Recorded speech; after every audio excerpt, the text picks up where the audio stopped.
Hi Aries, welcome to my channel. This is your messages, spiritual guidance for the week of September 8th through the 15th, 2019.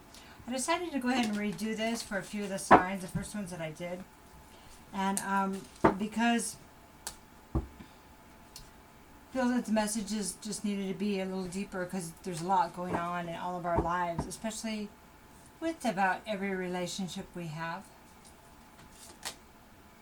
So, first card, this is from the Enchanted Map. It is Deep Freeze Reverse. So what we're going to do, Aries, is we're going to read the book on these because I don't usually do that, but because things are kind of critical right now. Saturn returns, there's a lot of karma. I want to make sure you know what you need to know. And the Oracle cards have a lot of information. I've learned most of them, and I've read them quite a bit, but I also use them intuitively, but this is bigger than that. So that's why I'm going to read them to you, okay? So we have Animal Guardian. This talks about trusting your instincts. Okay. The next card is Stargazer. Set your sights higher. It's a really good card, actually. It's been a while since I read that, so that'll be fun for me too. Okay, so now we're the last two cards. So we're going to do 5 Oracle cards, and these take time for me to read these to you, which is no big deal. I mean, they just take, that's why we're only doing 5, in case you're wondering why there's only 5. Okay, so this is the Amente Oracle deck. I praise the goddess and the god. It's about duality. Understanding why we have it. I do the best that I can. See that? Okay. Alright, so we're going to start with the Enchanted Map.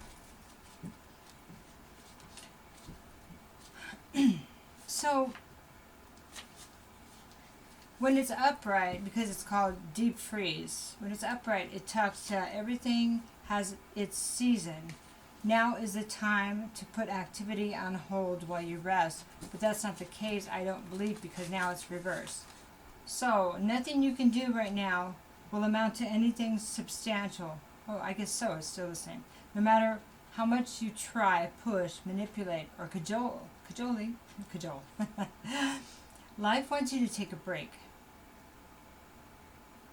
You need to do this now, lest you become exhausted and be forced to rest. What you need will be there for you when you emerge in the springtime. For now, winter has its own ideas for you. Wait for signs of spring. So that doesn't mean in a literal sense. I guess that's up to you to figure it out. But it means that resting is important right now for you. Kind of so you don't get sick. It's kind of the way it's sounding, but let's see what the rest of the cards have to say. I don't know what's going on in your life right now, why you need to rest, but it must have something to do with where you're at right now. So my daughter, she's an Aries. She just had heart surgery a week ago. So she really needs to rest. So it actually makes sense for her. If she didn't rest, she could, not heal well. Therefore be forced to have to rest more. So there's an example. I don't know a lot of Aries, but other people may be stressed. Other people may be, different kind of situations. So, okay. So next we're going to look at the Animal Guardian. And this is the card that talks about trusting your instincts. This one we've been getting a lot. The Deep Freeze we've been getting a lot too. Okay, so let me go to the Animal Guardian. That one I should really have memorized by now. But I still want to read you what they say, because you don't really get that opportunity most of the time. Trust the powerful animal spirit within to learn more about yourself and your talents. The Animal Guardian is a card that represents the angels of the animal kingdom. Animals are angels of nature who have incredible lessons to offer and medicine that can support you on your spiritual journey and help you survive some of your greatest challenges. When you connect with the energies of animals, you can learn a lot about yourself and the earth. You also have instinctive animal energy within that can direct you towards everything you need and more. The Animal Guardian card depicts a tribal angel being held and supported by her animals. Let's see if you can see that right there. She has love for them as they have a love for her, demonstrating how incredibly connected nature is with the spiritual realms. Have you ever noticed that when you're not feeling that great, your cat or your dog will lay with you when you're sick? It's like they're there to help heal you, and then you realize after you're feeling better that they stuck to you like glue. And that's how that works. You have a powerful animal within that can be wild, protective, instinctive, and even calm. Animals don't second guess how they feel, they just express it, and you can learn from that. When this card arises, it's important for you to connect with how you really feel, how you want to feel, and what you need. Take time to connect with your animal energy and express it naturally. Let even the fiercest energy move through you before returning to your natural state. It will teach you a lot about your gifts and how you can grow. Okay.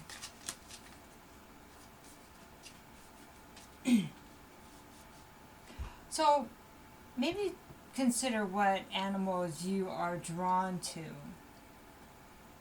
Wild, not wild. And then, there's other ways of kind of connecting with that. It's totems, if you've ever had a totem, or thought of a totem that works for you. An animal that you identify. Also, another way is that the Chinese zodiac.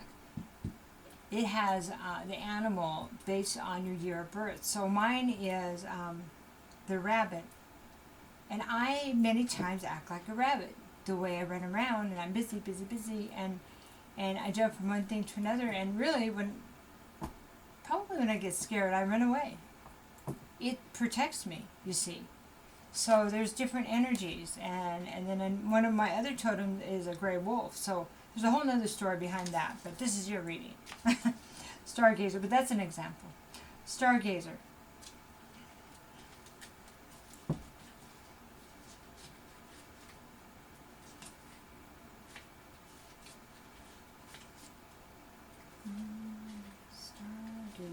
I'm not sure what section that's in, so that's why it's taking me a minute. I apologize.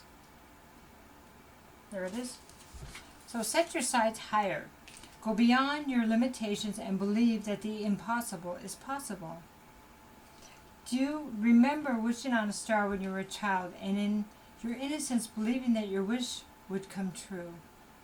The stargazer connects with the energy of the cosmos and reminds you that you have the ability to draw on support from the universe. Can you see that okay? His cloak with the sparkles and light shows you that you are closer to the energy of the universe than you think. You don't have to go out looking for it. It's already there. So look beyond where you are and create even bigger dreams, visions, and goals, because with the power of help and of the cosmos, those wishes can come true. So it's time to dream again. It's time for us all to dream again in so many ways. You are on the verge of a miracle. All of your dreams and aspirations are within your grasp, and you are being guided to focus on your vision. The angels who are with you are encouraging you. There is nothing that you cannot have or achieve. There's an opportunity at this time to heal an old wound or pattern of lack and not feeling good enough. In the past, you've often found it impossible to recognize your worth and to believe that you are deserving of blessings. Angel and ancestor wisdom is reminding you that you are an incredible and infinite spark of the universe, and the universe is not only within you, it absolutely adores you. You are talented, filled with strength, and have the abilities you need to turn your wildest dreams into reality. And there you go, Aries. Beautiful. So, the next card is I praise the goddess and the god. Praise the goddess. There's an E.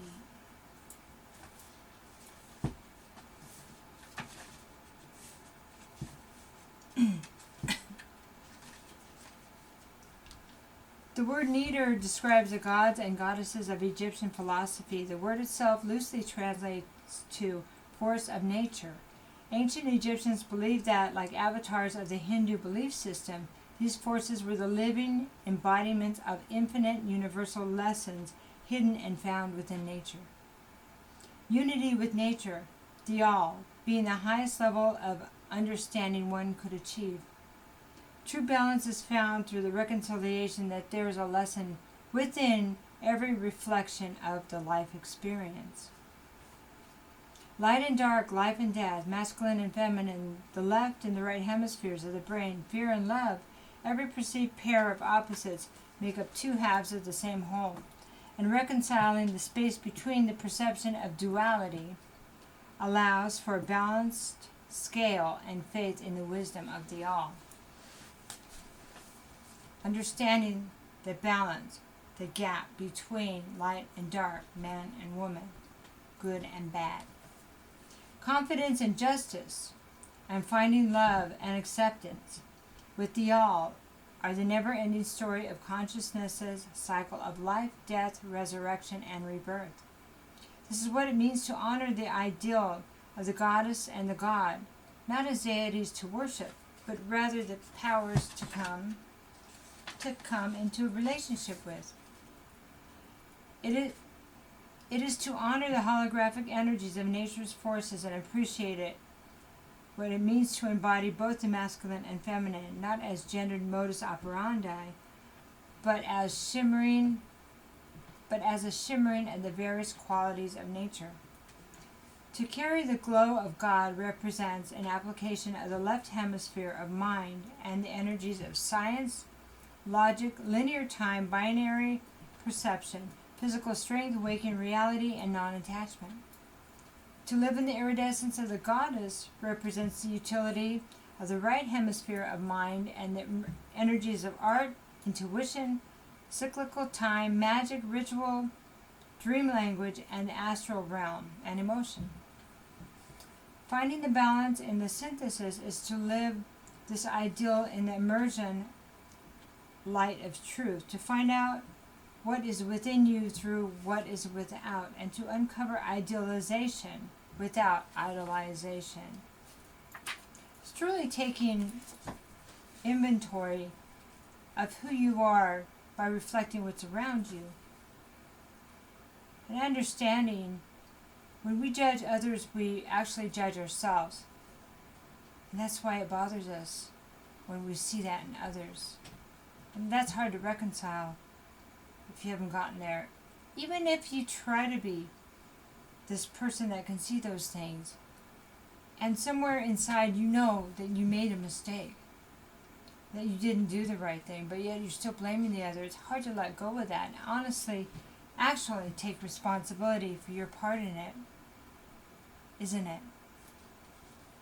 I do the best that I can, and there you go. So, I do the best that I can.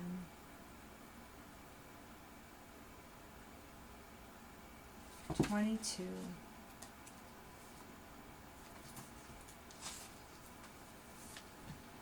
The word best is considered to be by some to be the superlative state of a remedy.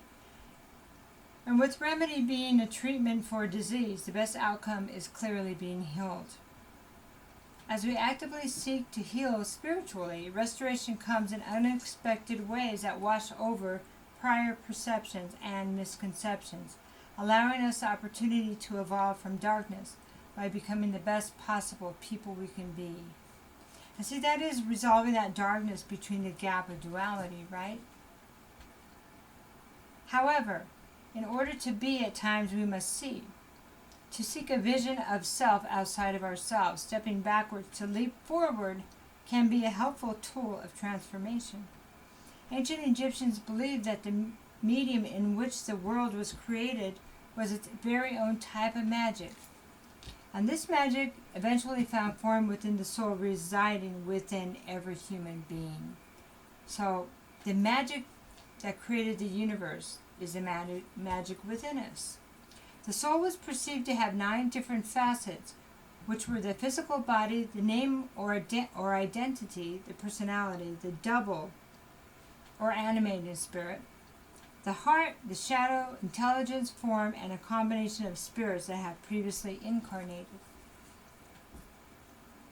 Distilling the soul to its essence, we find the words mer, meaning light, which rotates around itself. Ka, meaning human spirit, and Ba, as body or container of infinity. In understanding that Merkaba, the portal to ascension opens, and by coming into relationship with the tessellations of the soul's pattern and design, we find awareness and allow the dormant waters of the subconscious mind to flow into consciousness. So, understanding who we are means uncovering the unconscious part of us. It's like the duality. Well, it is duality. Conscious and the unconscious. The light and the dark. The unconscious has great power. And once we see it, then we could choose. Okay, so the unconscious has power to run things behind the scenes without us realizing it. That's why it's important to uncover it. It will also trigger that in other people that we aren't willing to look at in ourselves. Does that make sense?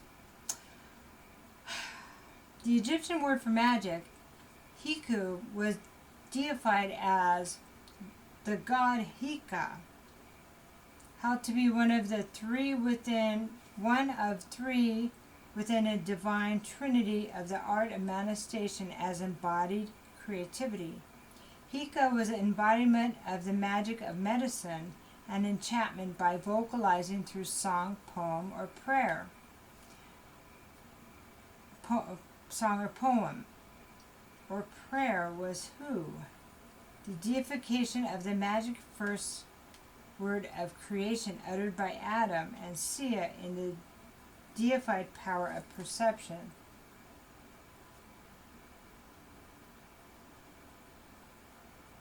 So Hika was the embodiment, but Hu was a prayer, okay? Synthesis of these 3 spirits give way to the notion of magic being a combination of creative force, the vocalized power of word, and the visualized influence of perception. Creative force, vocalization of the word, and visualized perception. Medicine and magic were at times interwoven and treated as one. The Caduceus of medicine, with the 2 serpents woven up a winged staff, originated with Hika. One of his myths speaks of a conquering 2 serpents. Because of this, the dual intertwined snakes became the symbol of his power.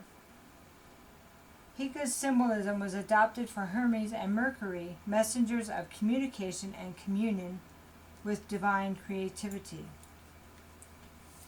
The Shipibo culture of Peru believes in similar synthesis of magic and medicine, and sees the cosmos intertwined with and enveloped in all existence. So the cosmos intertwined and enveloped in all existence. In combination with plant medicines to reveal what is out of harmony with creation, Sacred Icaros, which is medicine songs, healing songs, are sung to heal consciousness by connecting to the harmony of the universe through melodies of intention and awareness of light language. Now, light language is, they're talking about a lot of light codes lately, and light language. It's something that's long forgotten, but that we remember when we hear it. So, I had somebody use a light language on me, and she's like a healer. And I knew that language. And I knew what it meant, although not each word, but I knew what she was saying. And it was beautiful. It was like a song. It was really beautiful. In embodying I do the best I can, one may seek to remember that best is not always apparent, but instead a lens in which you can see what was previously unseen. Making your own subconsciousness conscious. Allowing the medicine of your own magic to find the beauty of the relationship within the constellation of your soul and the glowing aspects of your spirit. The words you speak, the song your spirit sings, and the vision you seek as you come to understand yourself within your surrounding universe become part of your own portal to an ascended reality. As you do, so you are. And that's so simple. As you speak, as you feel, as you sing. As you act, you enable creation. And as you embody your own best, you serve as a living star glistening into the imagination of the aspirants to advance experience, as well as those who presently lack aspiration and may need to find inspiration through your own celestial presence. Wow, talk about an influencer, Aries. See, isn't that beautiful? This is really heavy. This person that wrote this is amazingly educated. And reading it challenges my tongue, but I love language and I love communication. Oh, I'm a Gemini. It's kind of built in. And it kind of blows my mind in a great way. Okay, so you have your instructions. Hope that helped. So we're going to do a little bit of tarot to follow it up, wrap it up. So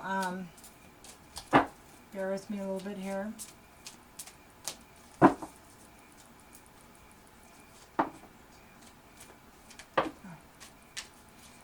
Alright.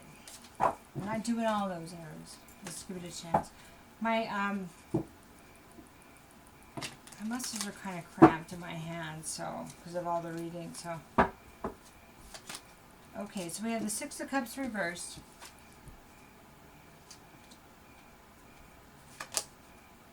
We have the Six of Pentacles.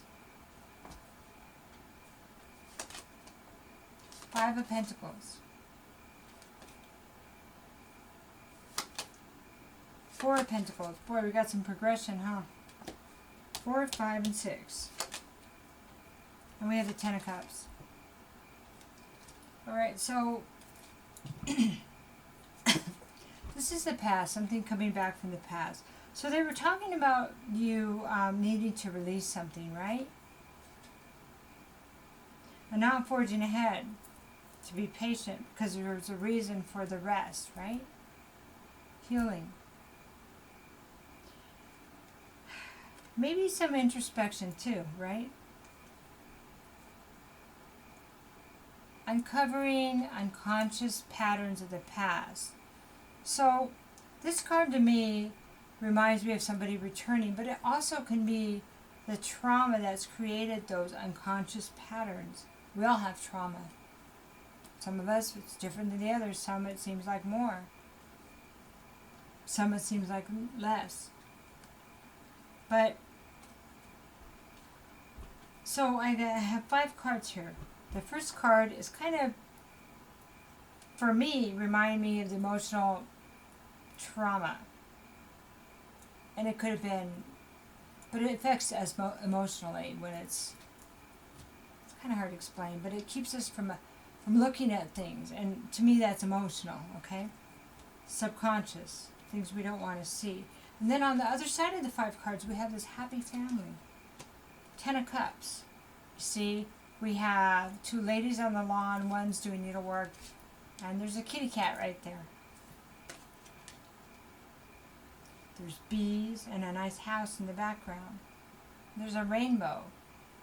So, happiness, abundance, family, celebration. And then in the middle here we have 4, 5, and 6. We have this card here of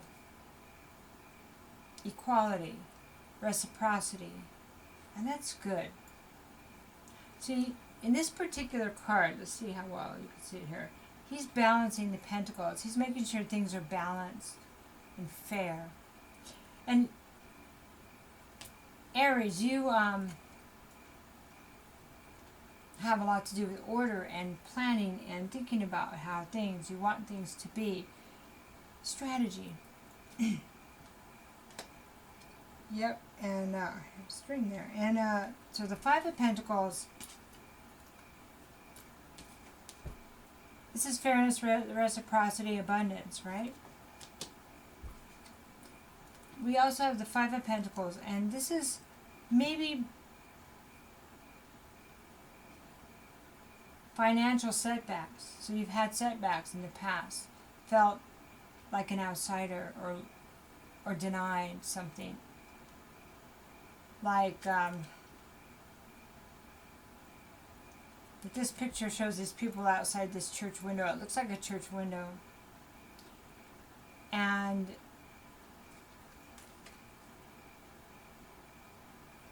there's this great ray of light there. So this weighs, it's kind of like it feels like maybe it weighs on your mind what happened in the past. And you want things to be fair now. You want to do them the right way, but you also, it feels like more strategic to keep this from happening again, or like it's a fear, but it doesn't feel like a big fear. It's just like things contemplating, how can I be better? What strategy do I need to have to avoid that from happening again? And then there's the 4 of Pentacles here, but maybe I should protect my assets better. Maybe I should protect my heart better. Maybe I should wait and think about before I jump into something. Maybe I should, I don't know, it's about building your own foundation, right? Maybe it's about knowing who you're,